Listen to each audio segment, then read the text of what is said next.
Today on the Lost Dust Jacket, we are talking about pro wrestling and necromancy as we talk about Do a Powerbomb by Darren Warren Johnson and Mike Spicer.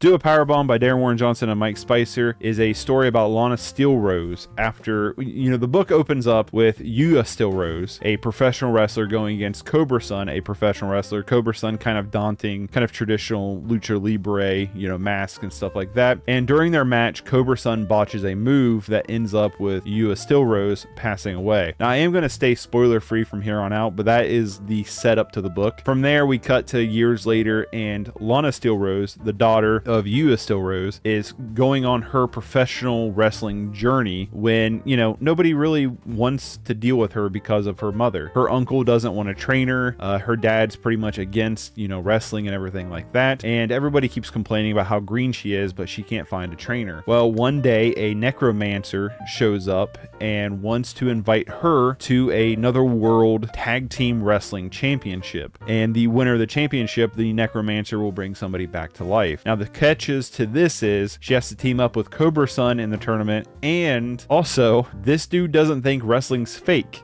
So it is real wrestling when they go to this tournament. Now, I gotta say, first and foremost, let me find a cool piece of, check out some of this artwork. The artwork in this book is fantastic. The art is insanely great. I love the costumes of the wrestlers. Here you can kind of get an idea of the teams that are in this tournament. I love the designs of each of the wrestlers. I love the costumes of the wrestlers. But also what really surprised me is, let me find a panel here where it is the actual wrestling. The wrestling, there's so much energy, there's so much adrenaline just packed into the panels when it comes to the actual wrestling action. It's great. Not only that is it covers a lot of different facets of wrestling. It covers not only technical moves, but it also covers the death match. It also covers, some tag team, obviously. But look at that.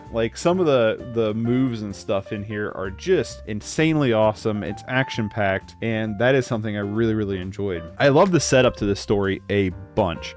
I think the setup to this story is fantastic. You have a wrestler trying to, fill her mother's shoes and kind of move past the death of her mother, and you have other characters that's kind of stuck in that same rut. She gets a chance to potentially bring her mother back and goes all in on it. And not only that is what I like about the overarching story is that it really plays into that drama that is professional wrestling. If you watch professional wrestling ever before, you know what I mean? The Undertaker doesn't have real supernatural powers, so it kind of plays into that at an amplified degree. But as for the setup, you have the dynamic between her and Cobra Sun really feeling the guilt of that botched move, and so you have this really great character dynamics between Lana and Cobra Sun as they kind of have to team together. I love the idea of the necromancer bringing together this big otherworldly tournament, and we get other species that isn't just straight up human, which is cool. Adding on top of that is these matches aren't predetermined, you know what I mean? And the whole thing with wrestling's fake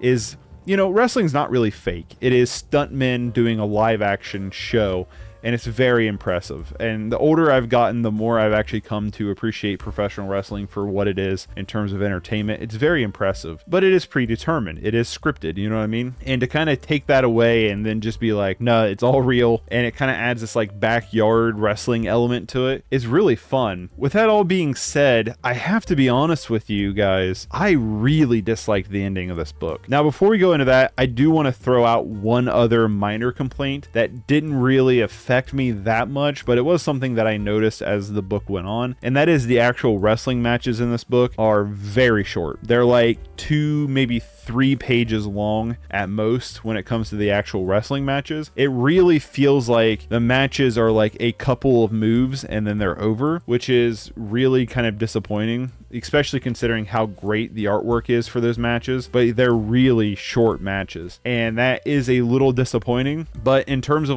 this is not a very thick graphic novel, and we cover a lot of ground. We cover literally a full tournament. The pacing is very, very fast, so not lingering on those matches don't really heard it very much, and there's a lot of it. Like, there's a lot of matches. It's just, I kind of like, you could have doubled this book and I probably would have enjoyed it more, you know what I mean? Like, spend a little bit more time with those matches. But the ending I found to be very disappointing. I'm debating if I want to spoil the ending or not. I don't think I'm going to spoil the ending at all. But what I'm going to say is there's a fake out that felt like a cop out, and then it goes to another place that I was just like, this is dumb.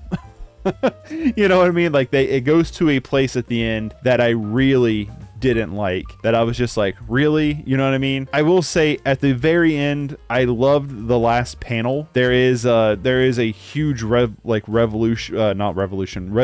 at the final panel, but to get to that final panel, I did not like the journey to get to that, because there is, like I said, there's a cop-out section that is really frustrating, and I'm just like, really? And then there's also a minor twist too that I wasn't crazy on, but it wasn't like horrible either. It was just kind of like, this is kind of lame. But then we, like I said, we had that first big fake out, and I was just like, oh no. I'm like, here we go. And then it just got worse until it finally had like a good, there is a good resolution at the end of it. Like I said, I don't want to spoil this. I want you, if you want to read this, I want you to go in. But yeah, the last page is great, but the couple of pages to get to that point, I was not a fan of, and I did not like where the story ended up. Overall though, do a power bomb, I would still recommend this book, especially if you're a fan of professional wrestling. But on top of that it's a fun kind of supernatural like action comic. There are good characters here. It has a great setup. It has some great artwork, some great action panels. I just wish the ending was better, if that makes any sense. I just wish it had a better ending. Outside of that though, I would still recommend it. I know I'm not doing like out of 10s, but this would be like it's still, I think, worth a shot checking out. And again, like I said, if you're a fan of professional wrestling, I would definitely check this one out. But if you want to support me in what I do, you can, there's all kinds of links down below. Patreon, become a member, the gaming channel, my Twitch channel if you want to see me stream anything live, all down in the description down below. And I will see you next time. Oh, you could subscribe and like the video too. Those are also options, I guess. But until next time, bye everybody.